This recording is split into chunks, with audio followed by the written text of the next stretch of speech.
Hey everybody, Tommy here, World at War Comics, and my next special guest is the one and the only Jim Zub. That's right, the Jim Zub, who is the current writer on Conan the Barbarian, which has taken the comic book world by storm. You probably know him from his Marvel days, from titles like Avengers, but did you know that he had an indie creation called Skullkickers? Well, the 34 issues that happened in the 2010s is now made available on Zoop.gg. So if you missed it the first time, now is the time to get the collected works, and you can only find it on Zoop. So without further ado, here is my guest, Jim Zub, as we talk Skullkickers and everything else that's going on in Jim's world in the comic book world. All right, everybody, here's Jim and I. Thanks.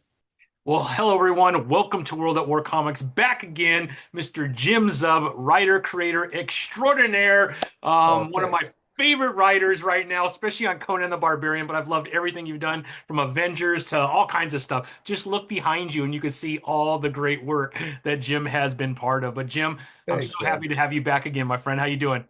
I'm doing great. Yeah, things are really good. I just got back from MegaCon yesterday, so it's like convention season is underway. Things are wild. It's good. I'm keeping busy, that's for sure.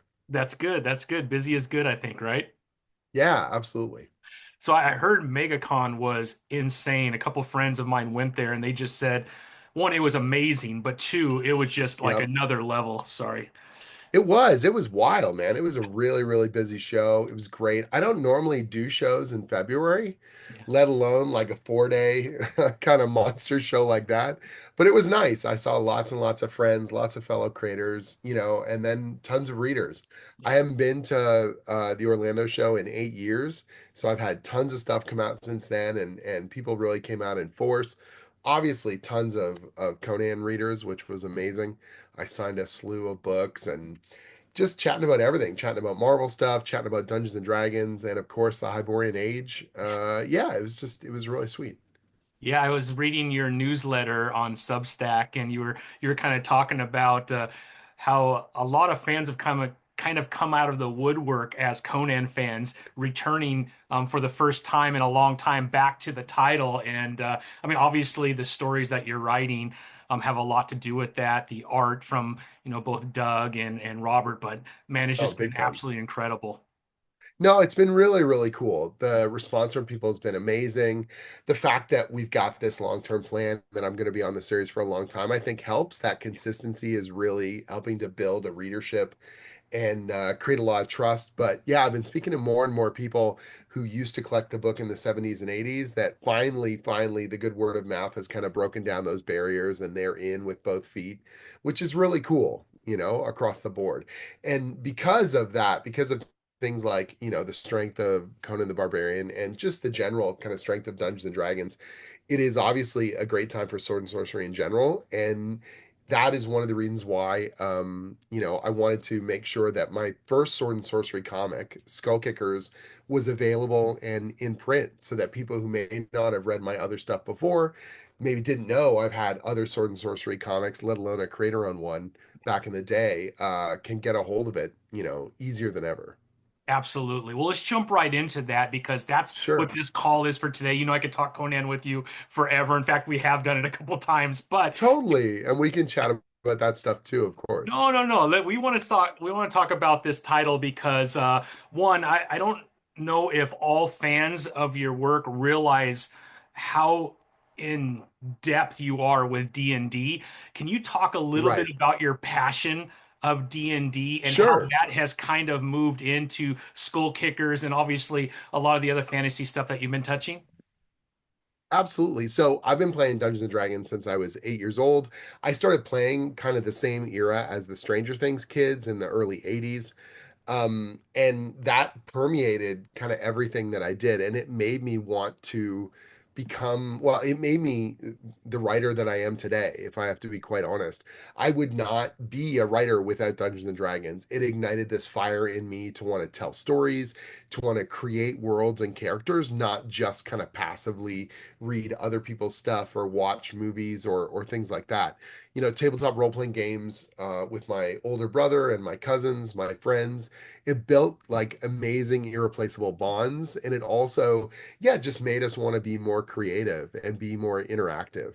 And so, over time, that focus became comic books, but really that creative kind of edge came from gaming. And it came from the kind of bottomless well of creativity that I saw in role playing games and the ideas that were sparked from those books. Like when I flipped through the original Monster Manual, every one of those images and every one of those creatures seemed to have like just an infinite number of story possibilities. Where do they come from and what kind of treasure do they have? And what are they guarding, or how do they all tie together? What are those environments like, and what would the characters that interact with them be, and so um over time, the books that I read, whether that was like the original Dragonlance novels or, Conan the Barbarian or like all kinds of different stuff that was coming out around that period. Like my brother read a lot of science fiction and fantasy, but I kind of focused almost exclusively on the fantasy stuff. And that was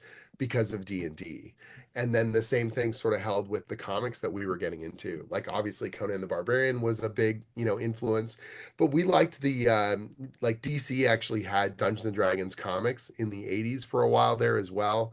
We liked yeah, I love reading Fafhrd and the Grey Mouser. There were comics of those, and then I read the novels of them as well. Just anything we could kind of get our hands on.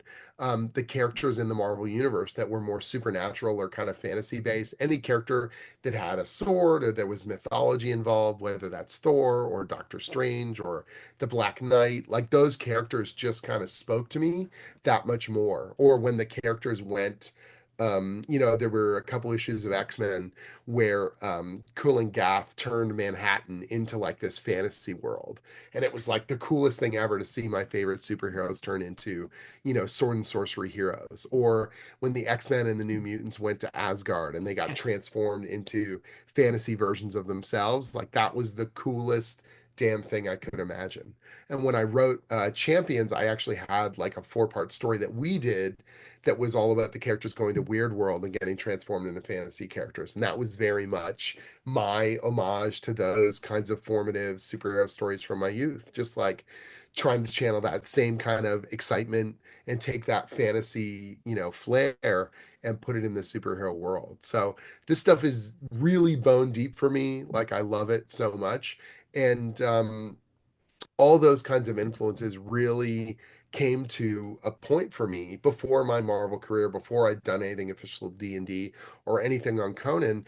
My breakout kind of book was this creator-owned series at Image called Skullkickers. This artist Chris Stevens and we had teamed up and done a pair of stories for the Pop Gun anthology for Image, and they went over really well. And Eric Larson, who was publisher at the time, really liked them and asked if Chris and I wanted to do more. Over time, Chris would end up getting busy with other stuff, and he stayed on as a cover artist. But then we got Edwin Huang to come on board, and this was his first kind of published comic that he ever did. He and I worked together and really launched Skullkickers in 2010. And that, for the first time, although I'd been in the industry doing other stuff, that really put me on the map for people as a comic book writer. And over those, the first year or so of Skullkickers, we built up a really good head of steam. The series is action packed. It's got a real comedy bent to it. The way I kind of describe it now is like Deadpool meets Dungeons and Dragons. Like it's very much tongue in cheek, big, goofy, crazy action, and really dissecting and deconstructing kind of the genre and playing with the tropes because we know them so well. And then taking people on a really wild ride. And we ended up doing over about 4.5 years. We did 34 issues over 6 story arcs, and those were put out by Image. And I'm so, so proud of those books. And they put me on the radar for people. But it's been a while since the book has been like the trade paperbacks have been available at Image, but some of the volumes went out of print. And it's that weird thing where you want to, you're not sure if it's economically feasible to reprint one middle volume, Yeah. to keep it in print in that way. And so the series has kind of slowly slipped out of print. But now there's a whole new audience that's discovered my stuff through D&D. They've discovered my stuff through Conan the Barbarian, and it's like now is the right time to bring that back and bring it hopefully in a format that is going to grab a whole new readership that has never seen it before and can really kind of get on board and just read the whole thing in one kind of explosive burst. And so this will be a collection of all 34 of those issues into one volume. Yeah, so we're going to do these three kind of compact volumes. So, DC's been doing those compact volumes. There's a lot of people that have been noticing, of course, the surge of manga and that form factor is done really, really well in book chains. It's doing really well bringing in new readers. And Skullkickers has got exactly that Yeah. compact format. It's perfect. It's a great price point. Yeah. It still works. You're not shrinking down the artwork so much that you're going to lose detail. And frankly, the kind of animation style artwork that we have in Skullkickers, it's going to scale really, really well to that sizing. And so I think it's going to be a great way to discover the series and to get on board. Or if you read it back in the day, add it to your collection or buy it as a gift for someone else. So we're going to break it into three volumes, basically two story arcs from the original series in each volume. We're going to have, all of it there, beautifully printed and available. And then for, the Zoop campaign, we're going to have a bunch of little nice extras as well. So we're going to have some really cool cover treatment potential, and we're going to have a nice little slipcase to put all three volumes together. um, when we talked about it and we were planning this thing out, I really wanted this to be kind of as reader friendly as possible, both in terms of the price point and in terms of the accessibility. And one of the things we talked about, of course, I know a lot of people are doing these big honkin' omnibuses, and I think they're really cool. I think they look great on a shelf. But the honest truth is, like, reading them is kind of a pain. Like, you put them on your knees and you're like, they're massive, you know what I mean? Yeah. Like they feel really cool as a tome, and I Yeah. like them in that sense of like shelf porn, but it Yeah. doesn't feel like the kind of thing that you would just pass to a friend and go, "Here, take this, Funkin' Wagnall's dictionary. You're really gonna love this series." It's like these nice kind of compact format books, three volumes, so each one is going to be easy and readable, shareable, and easy to jump in with. That was kind of the thing for me is when I looked at it and I said, yeah, we could do a big honker, but at the end of the day, I feel like we'll get a certain limited number of people that will put it on their shelf and it'll be this little cool thing you have, but it won't necessarily be the book that you give to a friend or that you get for someone as a gift or that you spontaneously, lend to a pal. And that was the thing for me. It's like I make books to be read. I make stories because I want them to be shared. I want people to love this stuff the way that the creators love putting their heart and soul into it. And so what was the format that seems to be grabbing people? It's this kind of compact. And that was where we kind of landed on it. And the Zoop gang have been super pumped and they've been great to work with. And we are just, beyond excited to be launching this and putting it out to a whole new readership. Yeah, no, it's incredible. I could tell you these compact DC books. I take one on a flight, just Yep, because it's a lot easier than pulling out your comic book, and especially totally. when you're in the cheap seats, right? You're trying to flip pages when someone leans back. These are just perfect. So I think you're onto something, and I have a feeling that more creators might go into that route just because it is so convenient. And I love it. Now on Zoop, are you going to come out with like volume one and then later on volume two, or all three going to be available at one time? So the campaign's going to be for all three. So Okay, you perfect. can just get volume one if you want, if you're not sure 100%. But I think with the price point we're going for and with the format, most people are going to dive into the three book and get the slipcase because it's just going to be the most convenient, easiest way to do it. It'll make for a great gift. It'll make for a great, it's going to have some nice shelf presence, but like I said, again, be easy to take with you and dive into wherever you are. So yeah, the campaign is for all three volumes, not just for volume one. So Nice. they're all being produced simultaneously. All the trade dress, everything is going to be printed simultaneously. So we're going to have just consistent, high quality printing and production across the board. And you don't have to worry about, well, will I be able to get them all? It's like, nope, it's all here, complete. The series is already done. It's a fan favorite. It's been around for years. it's part of that kind of image revolution that was happening around 2009, 2010. The Walking Dead TV show was in production, and Image had this surge of cool books that were coming out around that period, like I don't know if you remember Morning Glories or Yeah. Chew, or just there were so many cool titles. It was such a fun time to be a part of that kind of wave of creator owned interest. And yeah, I couldn't be more proud of the book. So it's going to be super cool to see, what that kind of response is from people who only know me from, Marvel superheroes or Dungeons and Dragons or Conan the Barbarian. It's like, hey, this is kind of the foundational material. This is where I really kind of figured out the form and got to really play, and got to work with a team and make something that was very uniquely our own. That's incredible. Now, with all this news coming of these three titles coming out that encompasses that entire series, is there like a little desire to get back into the story and maybe add to it, or like have you been thinking Right. about that? So one of the things we did do a few years ago, we did a 10th anniversary Kickstarter campaign, and we produced a special kind of solo volume.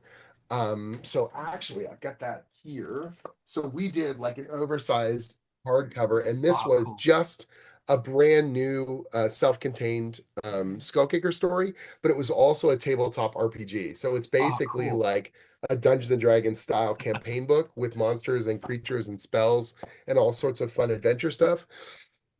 Really taking the RPG influence that I've had on my work for so many years, and making a game out of it, making an actual adventure that people could run. And so as an add-on for the campaign, if anyone didn't snag that back in the day, they can add this to their Zoop, order, and get that as well. So you Oh, can get, that's awesome. more than complete. You can get the original story, all three volumes, and then you can get this RPG book as well and add that to your collection. That's so cool. That's so cool.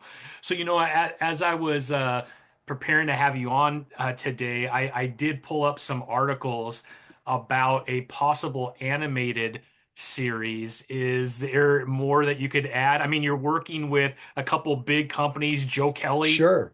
with Man in Yep. Action, who just was announced to be taking over ASM here pretty soon. He has his little Yeah, series going totally. on, but incredible news. Yeah, I don't know how I'm that's going. working. So I've been working with an animation studio called Copernicus for a couple years now, and we've been doing development on Skullkickers as a potential animated series. Joe Kelly, who from Deadpool and Man of Action, and now taking over Amazing Spider-Man, he is our showrunner, and he's been working on development on it as well. And we've been putting together kind of the package and how the seasons would break down and how the designs would work and everything else. And that's all I can say right now. Okay, perfect. Needless to say, um, I'm trying to keep all my stuff in a row. Yeah, yeah. It's a good Understood. time to have the book back in print. Let's Yeah. put it that way. It's a good time to make sure that it's available and that people can get access, and that we can get it out to as many new readers as possible. So I feel like that all kind of works together really well with our plans for the series. The nice thing about having a complete series like this is you can take that 500-foot view and go, this is the whole thing laid out. These are the beats. Here's how it all works. And here's what we can do with it. Here's where we can take it, whether it's in other media or, putting it out in more languages or all kinds of stuff like that. And so, um, it's near and dear to my heart. And I'm so pumped for more people to be able to find it. And I'm hopeful that it will be, animated as well as on the comic page.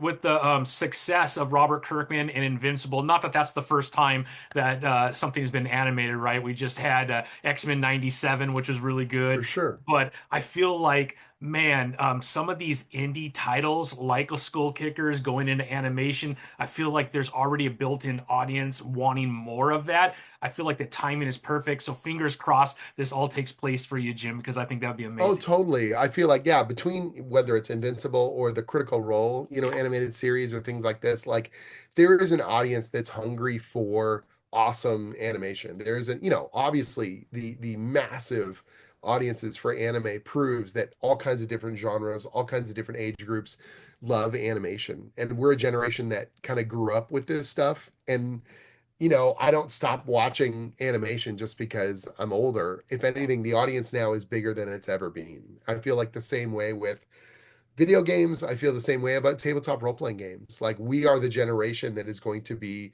nerding into our retirement, nerding into our elder years. And that's the best thing about it is that we are, a vibrant audience that wants new material and wants to discover stuff and is eager to share with each other. Yeah. So yeah, totally.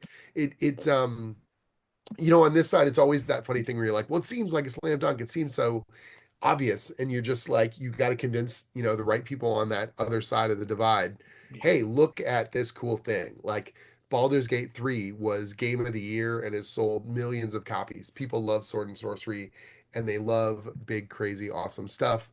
Deadpool, the Deadpool Wolverine movie and all this stuff, like that irreverent kind of approach and an R-rated, kind of attack and sarcasm. We've got this in the fantasy sphere. Like just put Yeah. that all together and we've got something really special there for you. That's awesome. Now, is this your first time working with Zoop, Jim? It is, yeah. So, the gang over there have been in touch for quite a while. We were talking about different possibilities, and over the years, since they first launched, they reached out pretty early on because they know that I have been pretty big advocate, for creator owned stuff and for trying things out. My website's got so many different resources on how to make comics and how to get your stuff out there and how to work with people. And so I've always been kind of pretty plugged into, different possible outlets online.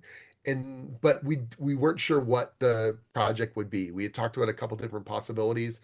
I ended up kind of looping back around because they did you see the campaign for the Colossal Conan? Did you see that Yes, thing that they put together? I So they did. did the Yeah. artist edition style thing for Conan. I actually got my comp copies today. Check this out. Yeah. So this came in the mail. Came in the mail today, and Oh, it's that's this awesome. massive honkin', artist edition of original Conan the Barbarian comic book art, and it's an absolute these absolute you really appreciate them once you have them in front of you, like Thing's massive. and it is just stellar, like page after page of full-size reproductions of original Incredible. artwork from the old Conan comics. And so they had asked me to be involved with this. I ended up writing the kind of afterword at the end of the book, talking all about the importance of Conan the Barbarian. So it's kind of amazing. Like Roy Thomas does the intro to the book, That's and I cool. do the outro. Surreal, man. Like I got to tell you, it's growing up as a Conan the Barbarian fan. I've said it over and over again, but it bears repeating. I just wanted to meet the people that made this stuff. I was such a huge fan. To think that I would contribute to it, that I would be so well regarded for it, that I would get to be in the same volume as this classic material and talk about my love of Conan and sword and sorcery is it's an honor. It really is. And so the Zoot gang were really cool on that project, and that kind of got the ball rolling. I think we were now more closely in touch, and we were talking about all kinds of different stuff. And then I was just sort of spitballing and saying, I need to make sure that Skullkickers is back in print. Is this something you guys are interested in? And then it was just a matter of figuring out the right format, the right timing, get it all nailed down. Yeah. Yeah, I think a creator of your stature, Zoop, really does a good job of taking a lot of the small things in crowdfunding away from you so that you could concentrate Right. on creating, And which I think that's is the thing. perfect, Like right? I did the Kickstarter campaign for Skullkickers, back in I want to say 2021. Don't quote me on that. And it was a really cool thing, and I'm really glad we did it. But man, even when you plan, even when you're careful, there's so many little things that need to get done. And the amount of back and forth, whether it's, actual production of the materials, getting things printed, getting things, mailed out, making sure all that information is properly organized, making sure that the people who are, putting their money into these campaigns, they are, you've made them a promise in terms of what you want to deliver and that they're going to get what they pay for. And they're your most ardent fans. They're the people that are putting their money where their mouth is up front for something.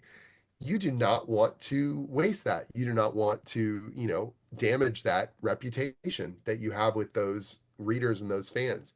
And so I was extra careful on the Kickstarter that we did, but it was a pretty exhausting process, if I have to be honest.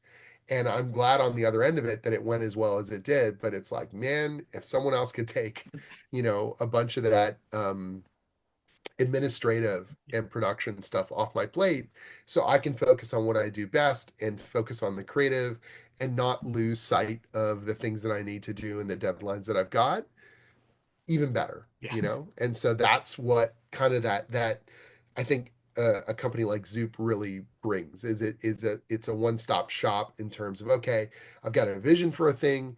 You guys already have systems set up for this. You already have a database and you have the platform and you can fundraise and you've got printers and you've got warehousing and the ability to get it out to people.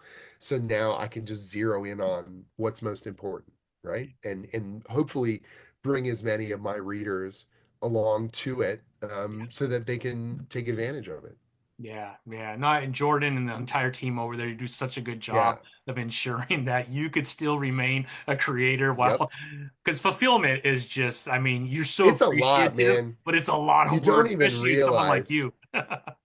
Yeah, you don't even realize how many little things can fall through the cracks, Yeah, and particularly when you've got the complications that can go with it. So we've talked about all kinds of different stuff. Obviously, there's going to be the I think you can there'll be a volume one tier, there'll be the 3 volume set.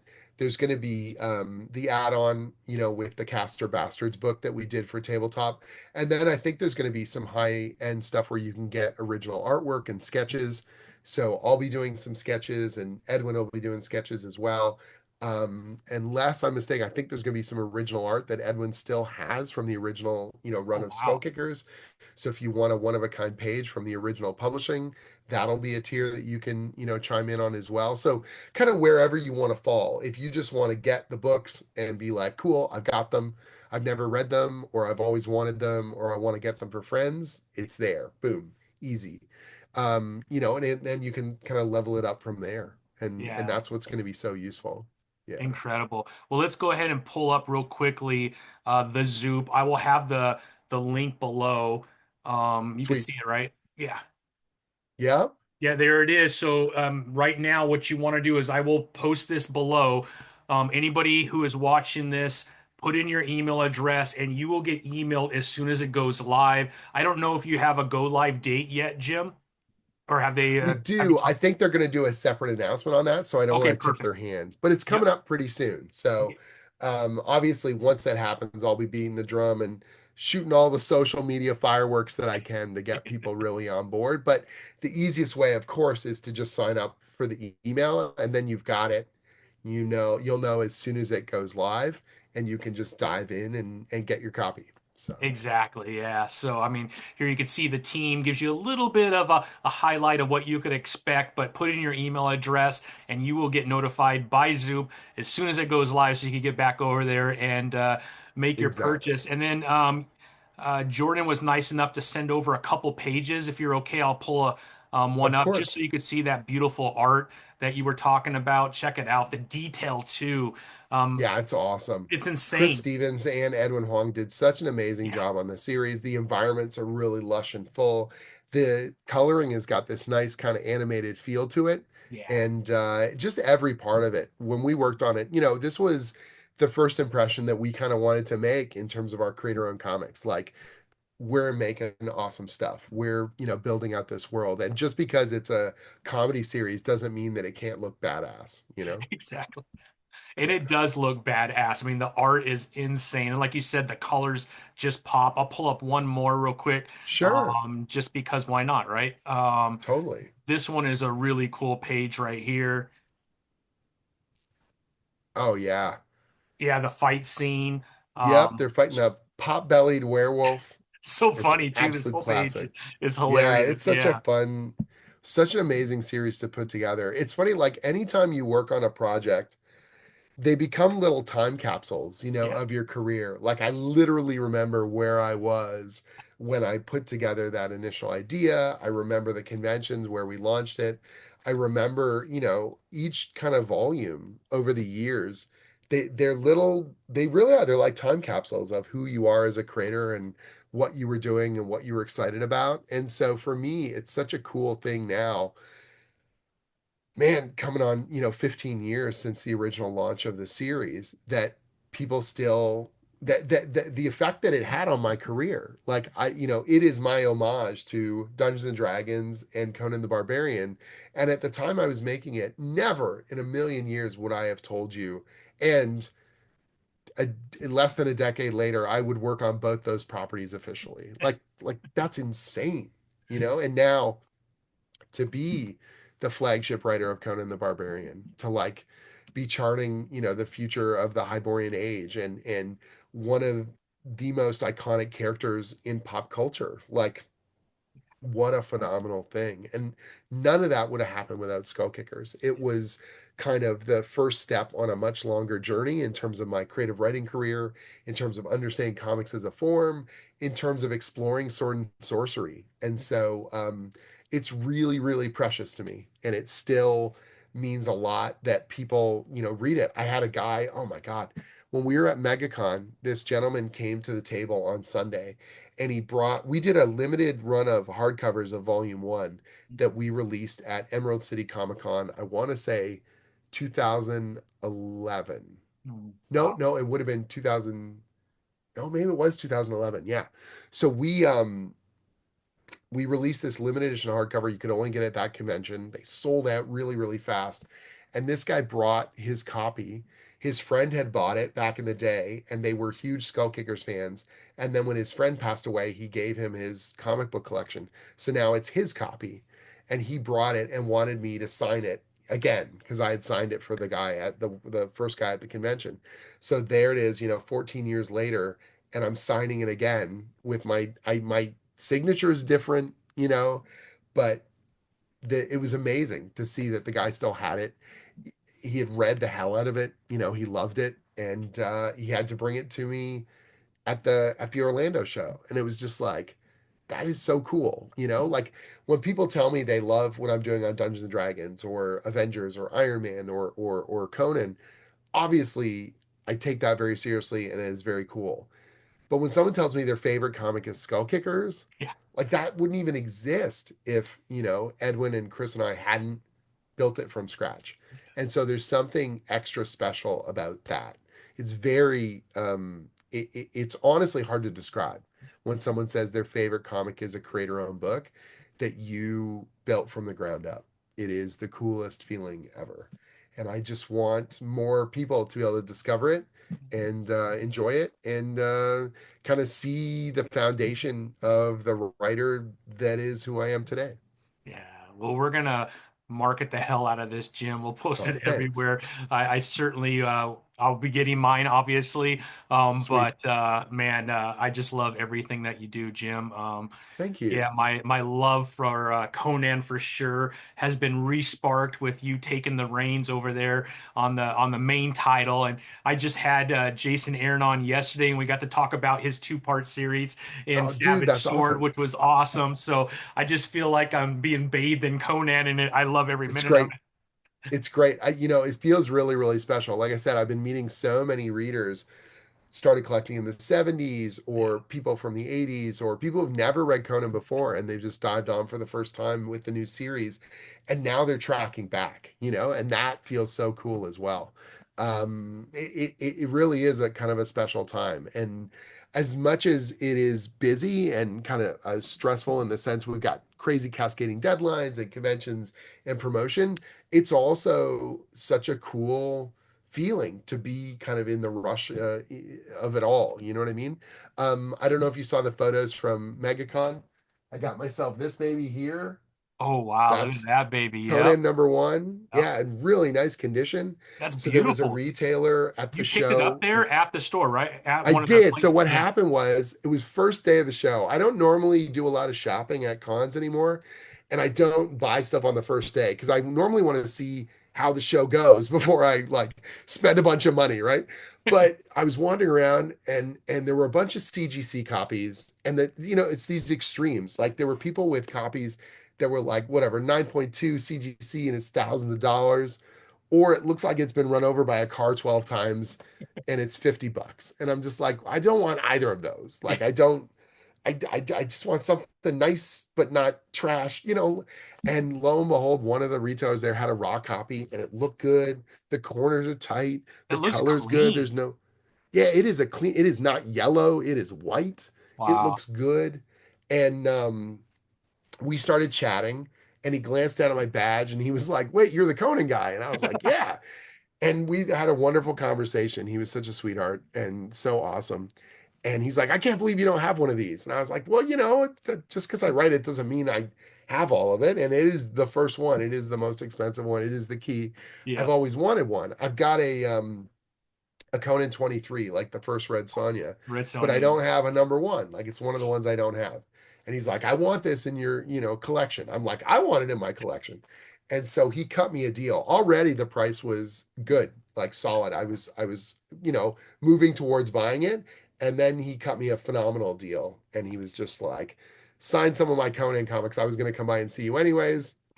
And then I bought it. And That's a so pretty good deal. day one, man, it was like I was kind of riding high the first day of the show. It was Thursday afternoon, and I'm like, well, I already, the weekend's a win no matter what now. Y- So, yeah, so this thing's gonna sit kind of in a little place of honor here Yeah. when I'm doing interviews and things. It'll just be sitting right there or sitting right there, and yeah, not too shabby. That's a beauty, man. Yeah, it's I have awesome. one, it's a 5.5. I've had it for a while, but I kind of regret having it graded. I kind of like Yeah, it like that, just in a little slip right. cover to keep it protected, but Sure, sure. I And miss it's being not like able to I'm gonna be open it pulling and it kind of out take and a look reading at it it, all the time, but yeah, there's something kind of nice about it. I only have a couple CGC books, and they've mostly been gifts. I have one. That's not true. I did get one book CGC. So when we were doing Avengers: No Surrender, we did a special CGC signing. So it was like Pepe Larraz and Mark Waid and Al Ewing and I and Scotty Young because he had done some of the covers for the No Surrender. And so all of us were right there, and they were CGC had organized it. And I was like, well, I might as well get one sealed because it's like that's a nice memento of our kind of special time together. So I've got that, and then I've got yeah, like one other Conan book that I had bought because it was CGC'd and I got a good deal on it. But most of the stuff I have is raw. I'm just I'm a collector, but not not kind of the not I have nothing. I have nothing against CGC. I think it's a neat, concept and it works, but I'm not that hyper diligent like, oh no, someone breathed on it. Now it's a 9.7 or whatever, yeah. Yeah. Exactly. There's something to being able to open it and kind of go through it again.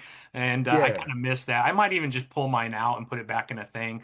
For Right. a while, everyone was doing it, and I was like, well, I better get mine done too, just so nothing happens to it. Sure. And I'm like, I man, think I if kind you've of regret got it. like this is the start of the Bronze Age and it's a pretty special book. But obviously, if you're getting into Silver Age, Golden Age stuff that's like crazy, crazy expensive, I totally understand the impetus. If you've got whatever, an FF number one or, something like that, obviously take care of it, protect it, what may have you. But for the most part, it's not something that's as big a priority for me. When someone comes by though, a bunch of people at the show got, Conan stuff, the new Titan stuff, CGC'd. I signed a pile of the free comic book day number zeros. I signed a lot of Conan number ones, some of my Marvel stuff as well. So clearly there's a hunger for it and people want to protect it, and that's really cool too. Yeah, Like I'm certainly not going to dissuade anyone from doing sure. what they want with their collection, and Savage Sword number ones, holy crap, the new one with the Josco cover and all that kind of stuff. Every Yeah. time I sign one of those, it's such a mind bender for me because it's like Joe Josco's first Conan cover in 25 years. And when we got our comp copies and I pulled mine out, I'm looking at this thing that looks like it just appeared out of the 70s, but it's brand new and my name's on it. And it's just like, "Wow, how could this be? This is impossible." Um, so yeah, it's a really special time, man. It's a really cool time to be working on this stuff and to be making comics. I'm so happy, that people are enjoying what I'm doing. I'm so happy that people are excited to read my older stuff and, get that back in print and be working with such cool people helping me do that. So it's just fun all around. Well, I think a lot of eyes are going to be on this particular campaign just because of the Thanks. success of Conan. I don't think, I don't know. I knew you obviously from doing the Avengers because I read your Avengers Sure. work.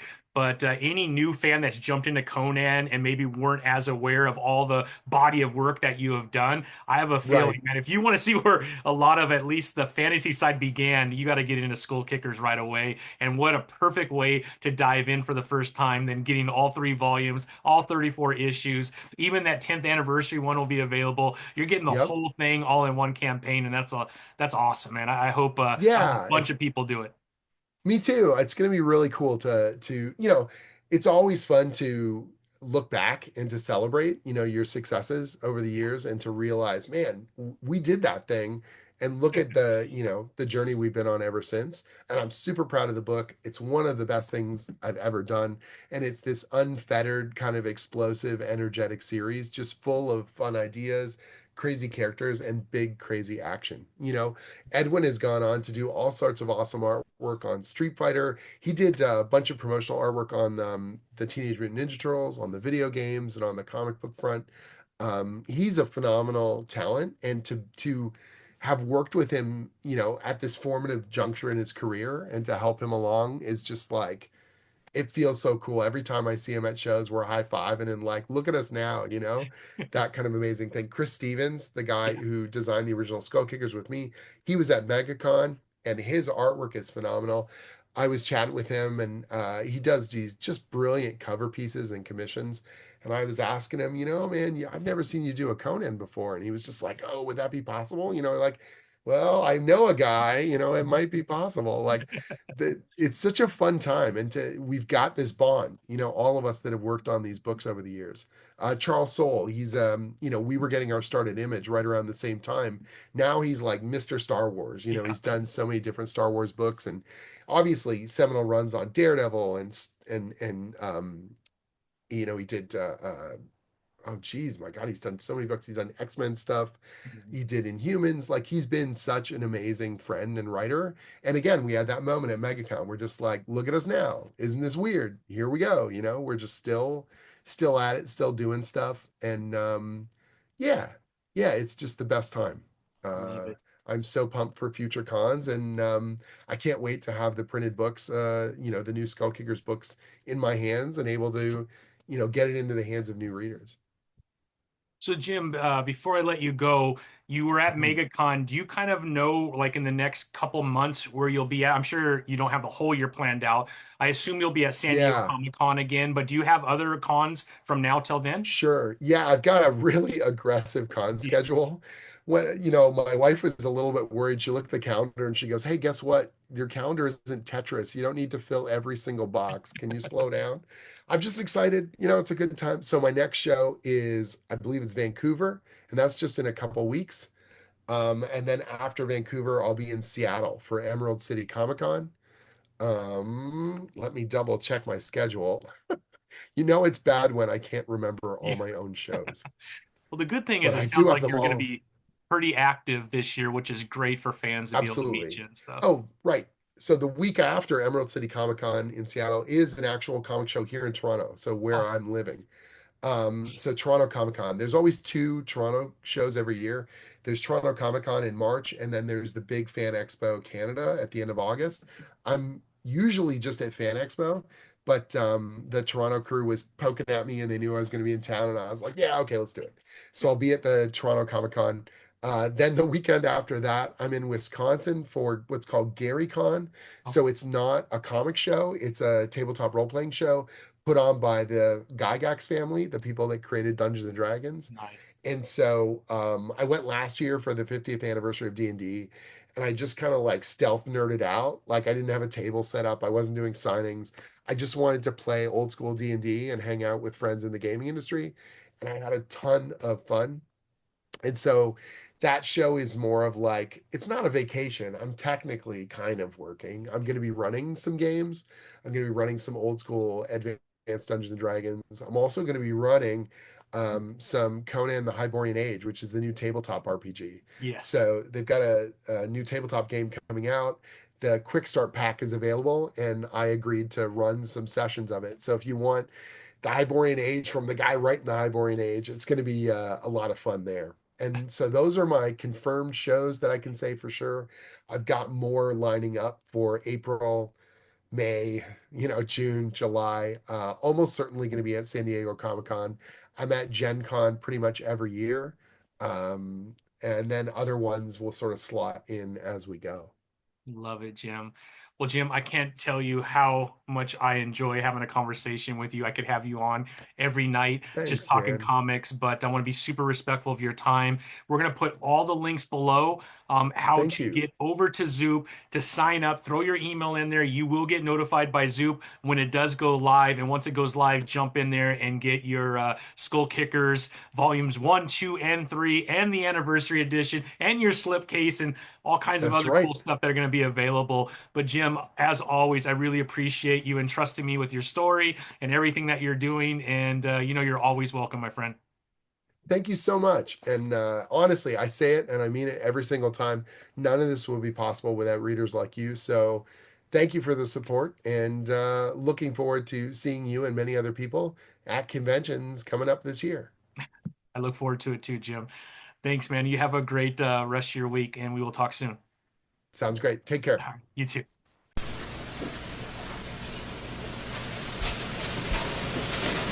You're still here? It's over. Go home. Go.